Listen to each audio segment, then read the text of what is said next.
merupakan ekspresi menyimpang pada anak dalam upaya pencarian jati diri, peran pendidikan di keluarga dan sekolah sangat diperlukan sebagai penyeimbang. Assalamualaikum warahmatullahi wabarakatuh. Perkenalkan, nama saya Felicia Messi Delvina dari kelas 11 IPSA, nomor absen 9. Kali ini saya akan mengambil nilai keterampilan PPKN, yaitu wawancara mengenai bullying. Seperti yang kita tahu, bullying bisa terjadi dimanapun, kapanpun, dan terjadi kepada siapapun, tanpa kita sadari ataupun kita bisa sadari. Maka dari itu, saya mengundang beberapa narasumber untuk mewawancarai mereka tentang topik bullying ini. Di sini terdapat tiga orang yang akan saya wawancarai. Yang pertama adalah teman satu sekolah yang bersekolah di SMA 3 Jakarta yang bernama Fiabel dari kelas 11 MIPA D. Selanjutnya teman yang beda sekolah yaitu Mikael dari kolase Kanisius. Dan yang terakhir ada orang bebas, dan di sini saya memilih kakak sepupu saya yaitu Nicholas Sardo. Halo, di sini ada narasumber pertama kita untuk saya wawancarai. Sebelum kita masuk ke pertanyaan-pertanyaan yang saya akan ajukan, dipersilakan untuk sang narasumber memperkenalkan diri. Nama saya Fiabel Pandiana Raja Alfarabi, kelas 11 IPA D dari SMA 3 Jakarta. Oke, kita masuk ke pertanyaannya. Pertanyaan pertama, apa yang Anda ketahui tentang bullying? Jadi yang saya ketahui tentang bullying adalah bullying merupakan perilaku penindasan di mana ada seseorang atau sekelompok seseorang menyudutkan atau menyakiti secara fisik dan non fisik terhadap kelompok atau seseorang yang lain. Oke, sejak kapan Anda mengetahui bullying? Saya mengetahui bullying sejak kelas 1 SD karena memang saat di SD saya sudah sudah dihimbau oleh guru tentang bullying dan sudah diperingatkan, dan karena agar mencegah perilaku bullying di sekolah saya itu. Oke, pertanyaan berikutnya, apakah Anda pernah melihat orang dibully di sekitar Anda? Jika pernah, ceritakan kapan, di mana, dan bagaimana kejadiannya? Jadi memang saya pertama kali melihat bullying memang terjadi banyak saat saya SD dan SMP. Dan dengan merasa tidak bangga, saya juga pernah di dua pihak. Saya pernah dibully dan saya pernah membully seseorang yang akhirnya saya sudah sadari. Saat SD pun saya banyak yang menindas saya, dan saya juga pernah menindas seseorang, dan saya tidak bangga akan hal itu, namun saya selalu berusaha menjadi orang yang lebih baik di masa depannya. Apakah Anda tahu tentang bullying kesenjangan sosial? Yang saya tahu tentang bullying kesenjangan sosial itu di mana seseorang menindas orang lain atau kelompok orang lain karena perbedaan status sosial atau karena perbedaan status ekonomi seseorang tersebut. Oke, pertanyaan kelima, apakah Anda tahu mengenai bullying verbal? Bullying verbal, yang saya tahu tentang bullying verbal adalah di mana seseorang melukai seseorang tetapi tidak secara fisik, melainkan secara secara lisan atau secara tulisan yang sering terjadi di media sosial seperti Twitter dan Instagram. Oke, apa yang Anda lakukan jika di sekitar Anda terdapat bullying? Mungkin hal pertama yang saya akan lakukan adalah merangkul atau menenangkan korban, ya, karena seperti yang kita tahu, menjadi korban bukanlah hal yang mudah, dan itu hal yang sangat berat untuk terjadi pada seseorang, dan mungkin akan menenangkan korban atau membela korban tersebut. Pertanyaan yang terakhir, apakah terdapat saran untuk bullying ini? Menurut saya bullying itu dapat dicegah atau bisa dicegah jika kita mulai menerima orang lain dengan apa adanya, dan mungkin tidak merasa lebih baik dari orang lain. Kita harus mulai bisa menerima orang dengan kekurangan dan kelebihannya. Baik, terima kasih Abel untuk bersedia dan atas waktunya untuk menjadi narasumber wawancara sekali. Ini terdapat narasumber kedua kita, untuk saya wawancarai. Sebelum masuk ke pertanyaan yang saya ajukan, pertama boleh perkenalan diri terlebih dahulu. Halo, nama saya Mikael Antonius dari SMA Kolese Canisius. Oke, untuk pertanyaan yang pertama, apa yang Anda ketahui tentang bullying? Kalau menurut saya sendiri, bullying itu adalah suatu kejadian di mana ada dua pihak, yaitu pihak A dan pihak B, dan pihak A ini dia lebih suka untuk ngatain orang secara verbal maupun secara fisikal juga, dan orang yang pihak dari B ini dia juga nggak bisa ngapa-ngapain, mungkin karena fisiknya yang kurang atau ada kekurangan dari mentalnya, kita juga nggak tahu.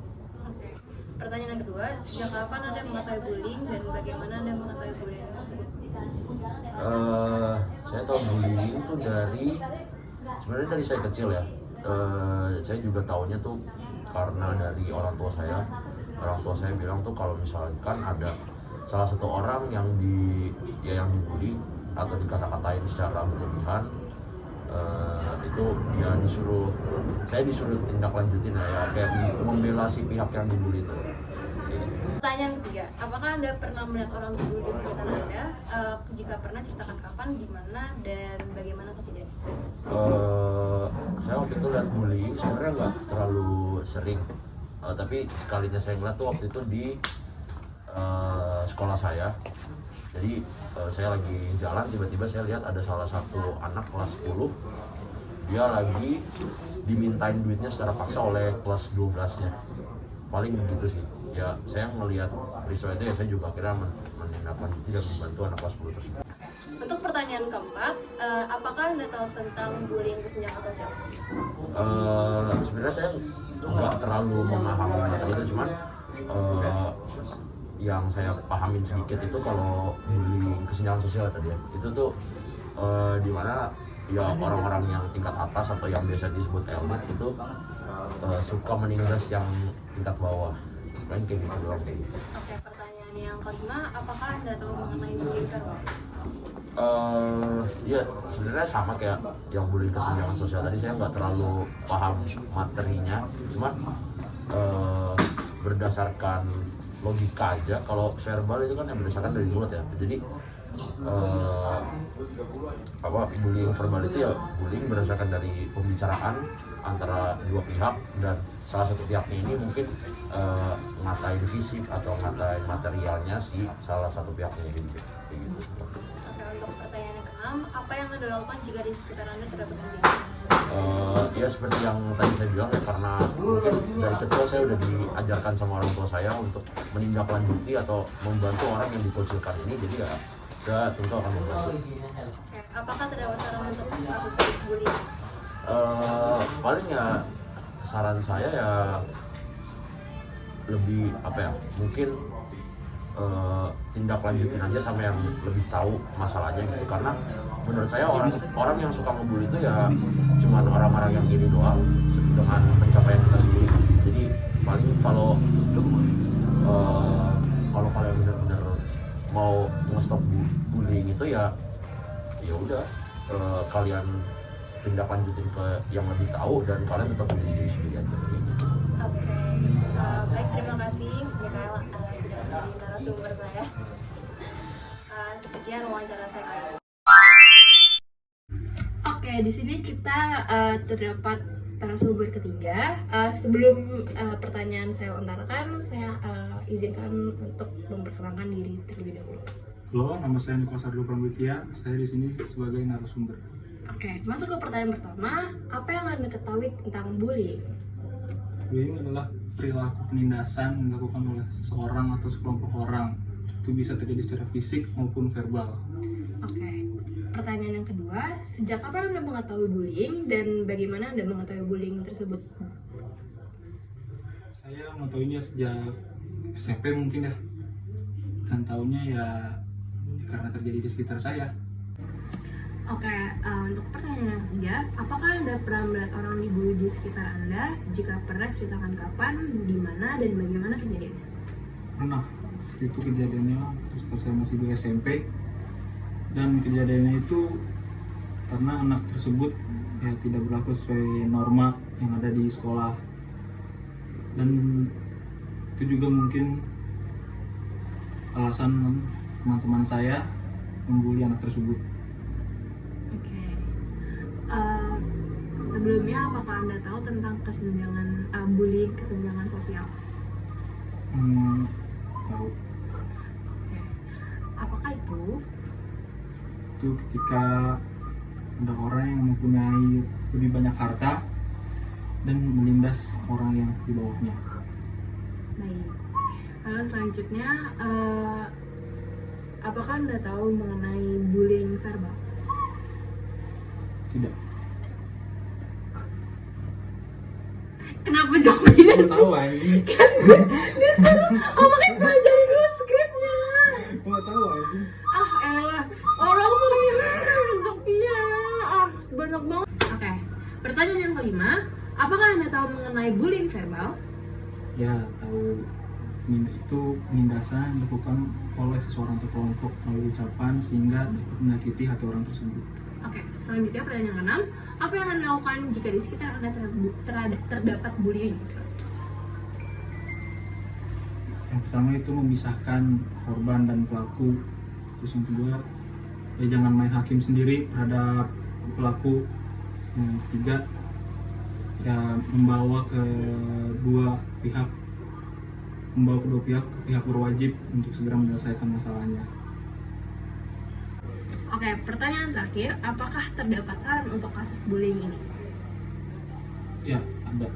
Yang pertama itu, ya, bullying nggak boleh terjadi di sekitar kita karena itu bisa menyakiti hati orang tersebut, dan efeknya ada yang jangka panjang, ada yang jangka pendek, dan jika jangka panjang itu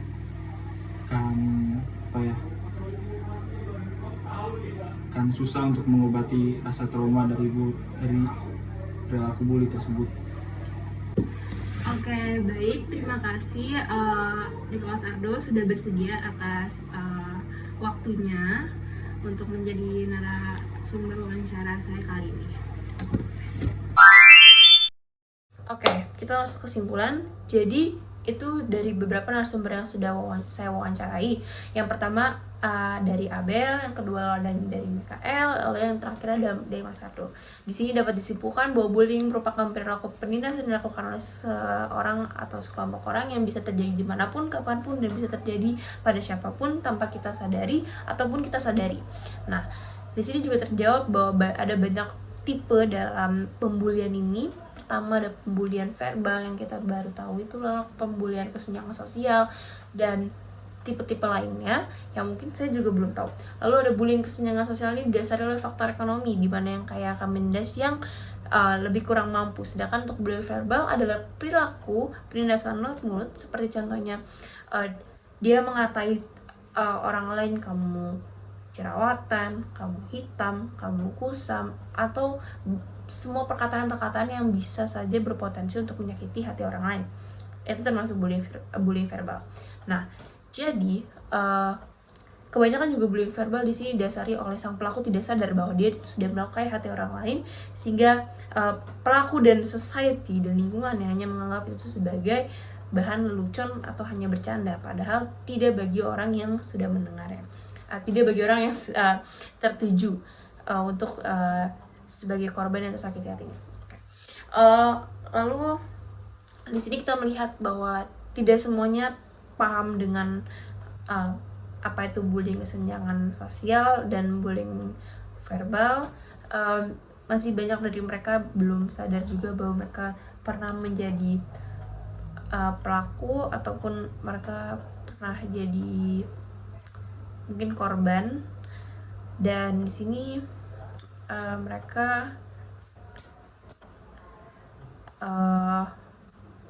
banyak yang sudah mengetahui, beberapa dari mereka mengetahui apa arti dari bullying verbal ataupun bullying kesenjangan sosial ini, dimana kita semoga dengan wawancara ini mereka juga bisa lebih aware terhadap bullying di sekitar kita. Oke.